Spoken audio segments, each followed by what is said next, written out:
High, কেমন আছো সবাই? আজকে আরও একটা লং ভিডিও নিয়ে এসেছি। এই যে প্লাস্টিকের ট্রেগুলোতে না, যাদের জায়গা কম বা যারা ছাদে ছোটোখাটো বাগান করতে ভালোবাসো, যারা মেইনলি ফলের গাছ করতে চাও, তাদের জন্য এই ট্রেগুলো খুবই ভালো।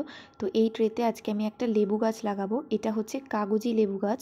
দেখো গাছটায় বেশ কিছু ফুল রয়েছে, ফুল সমেতই গাছটা কেনা হয়েছে। তো এখানে দেখো ট্রেতে প্রথমে চারিদিকে আমি প্লাস্টিক দিয়ে নিয়েছি, আর অর্ধেকটা মাটি দিয়ে ভর্তি করে নিয়েছি। আর মাটিতে শুকনো গোবর সার কিছুটা মেশানো রয়েছে। এই মাটিটাকে এবার আমি একটু জল দিয়ে ভিজিয়ে নিচ্ছি। এবার এই গ্রো ব্যাগটাকে আমি দুপাশ থেকে কেটে নিচ্ছি, তাতে লেবু গাছটাকে বের করতে সুবিধা হবে। যেহেতু প্রচুর কাটা রয়েছে, তাই আমি একটু সাবধানেই বার করছি। দেখো গ্রো ব্যাগের মধ্যে কিন্তু পুরো রুট বাউন্ড হয়ে গেছে, আর কোনো রুট কিন্তু ছিঁড়ে যায়নি। এবার এখানে আমি নিয়েছি ভার্মি কম্পোস্ট। তোমরা চাইলে শুধু গোবর সারও দিতে পারো, আমার কাছে গোবর সার কম ছিল তাই আমি ভার্মি কম্পোস্ট মেশাচ্ছি।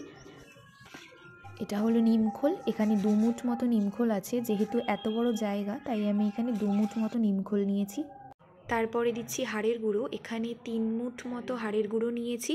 হাড়ের গুঁড়োতে কিন্তু প্রচুর পরিমাণে ফসফরাস রয়েছে, যেটা কিন্তু ফুল আর ফল আনতে প্রচুর হেল্প করে। বলতে পারো এটা এক রকমের ব্লুম বুস্টার হিসেবে কাজ করে। আমার কাছে কিছু ডিমের খোসা ছিল, এতে প্রচুর ক্যালসিয়াম থাকে, এতে গাছের রুটসের ডেভেলপ ভালো হয়। চাইলে এটা ভালো করে রোদে শুকিয়ে তোমরা মিক্সচারে গুঁড়ো করে নিতে পারো, তাহলে কোনো কন্টেনারে রেখে যে কোনো গাছে ইউজ করতে পারবে। আমার কাছে যেহেতু কম রয়েছে, তাই আমি আর গুঁড়ো করি। নিয়ে নিচ্ছি 1 মুঠের একটু বেশি সুপার ফসফেট।